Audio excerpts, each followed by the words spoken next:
Kegan Kline has had a very busy few months, flip-flopping between guilty and not guilty for all his CSAM charges.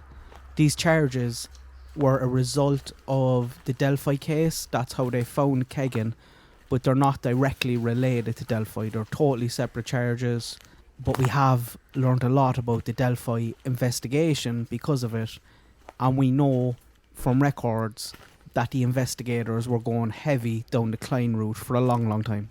So brief background, the FBI raided the Kline home about a week after the murders. It wasn't until 3 years later that Kegan Kline was arrested and interviewed. December 2021 was when Indiana State Police released a statement on the Anthony Shots profile, linking it to the case. And the following month in December, Kegan Kline gave an interview with Barbara McDonald where he kind of places his phones in his dad Tony's hands. In early 2022, Kegan gave another interview, tried to do a deal. He basically blamed his dad for the murders, said he was with him that day. They drove in the red Jeep. He waited in the car. On the way home, they chucked things into the Wabash River. The cops fully went into that. They fully explored it. They were at the river for ages, spent a fortune going through the river. They also dug up a fire pit in Tony Kline's mother's house, I believe. They raided the home, they interviewed Tony, and it was a complete dead end. They don't believe a word Kegan said. There was no deal. They can't confirm anything he said. After the search, Doug Carter flies to Peru and says under no circumstances should any deal be given to Kegan. Following month, Richard Allen is arrested. So, Kegan's CSAM charges. Trial was initially set for May, all being pushed out. Back in March, the prosecution listed a list of potential witnesses, which included Tony. Tony has come out and said no one rang him to say he was going to be on this list beforehand or anything like that. Kegan bricks it and pleads guilty, so we were going straight to a sentencing hearing, and then a prosecution report came out suggesting that, here look, he should get at least 40 years. Kegan's like, whoa, I'll actually plead not guilty. And the judge in this case was kind of telling Kegan, you have every right to go to trial. I'm not going to give you a reduced sentence because you pled guilty early. He was really encouraging him, I felt, to go to trial. Kegan's attorneys are telling him, no, you'll definitely get something off. And usually you would, unless it's just because of crimes against children here. But on the day of the sentencing, Kegan changed his plea to not guilty. He said he only got some of the discovery the night before. Some of that discovery was his interrogation in 2020. The prosecution was like, this is all bullshit. You were actually in the interview, you should remember, and you did get it. It's not our problem, you didn't read it properly. So the judge cancels the sentencing hearing. Kegan goes back, fires his attorney, and then does an interview with Anya and Kevin on the Murder Sheet podcast. He said, I am here because of my dad. So he literally wastes no time in talking about Tony, brings up a lot of Tony's history, which we covered here in the past a lot. Kegan says, here look, I'd rather be in prison than jail because there's a lot more to do there. He talks about that 2020 interview, transcripts, and the agents telling him about 2 users on the devices. Which again, we went into here literally the day after that was released. I don't know how Kegan is saying he wasn't aware of this. And you're in the interview, Kegan. They're talking to you. He said he's not guilty of all those charges. All of Kegan's charges basically stem from the devices that were found in the house. He's charged with everything. What was found on those devices, every picture, every communication with an underage girl, everything they could.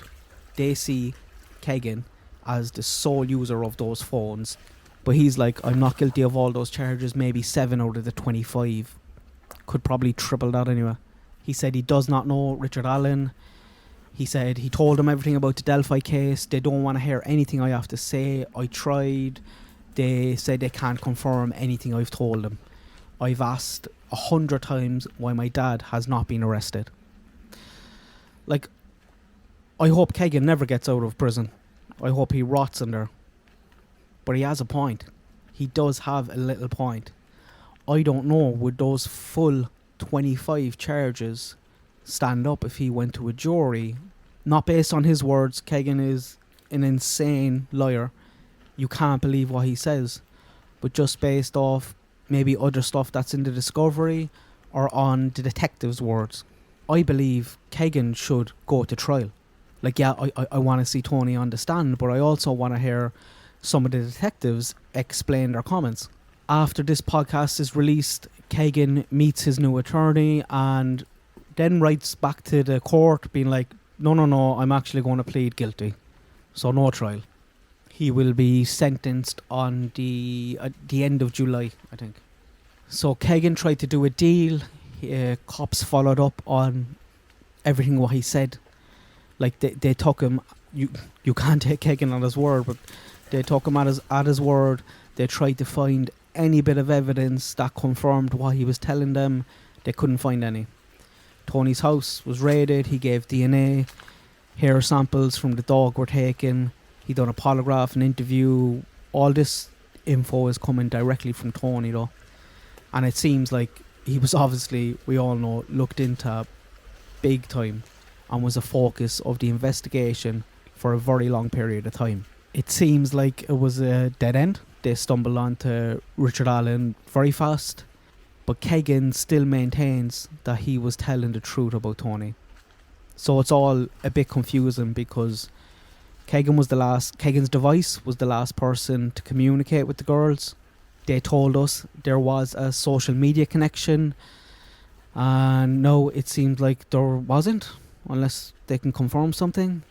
We do know that one of Kegan's devices googled the gas station in Delphi on the day of the murders, which is going to probably be a problem, which I'm sure Richard Allen's defence is very interested in. Kegan, it seems, is going to be just a huge problem for the prosecution in the Richard Allen trial.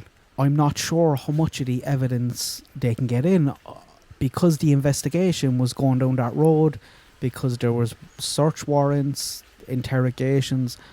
I think they can get a lot of it in, and there's a good chance you're going to get the jury just questioning things. The prosecution really have to hammer home, no, we fully investigated this, there's nothing there. He's just an incredible liar trying to save his ass.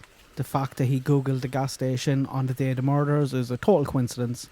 The fact that he was the last person to talk to Libby, is a total coincidence. He'd nothing got to do with it. It was Richard Allen.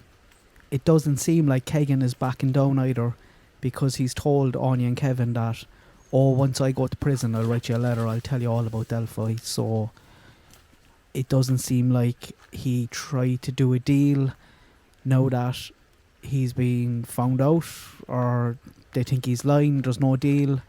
He's not going to turn around and say, oh yeah, I was lying, forget about what I said. He's like, no, I maintain what I told him was true, they just can't confirm it. Is he going to try to change his plea again? I don't think he can. Surely he can't flip back again. But I think he should have gone to trial 100%. And I'll make a little video on that to go along with this video. I just want to keep them clean and separate about why I think that Kegan Kline should have pled not guilty. It's not based off his words, it's based off what the investigators told him. So check that out if you can see it on your YouTube feed. So that's Kegan. Let me know what you think. Let me know what you think of what's going on there. Good luck. God bless. I hope everyone has a nice day.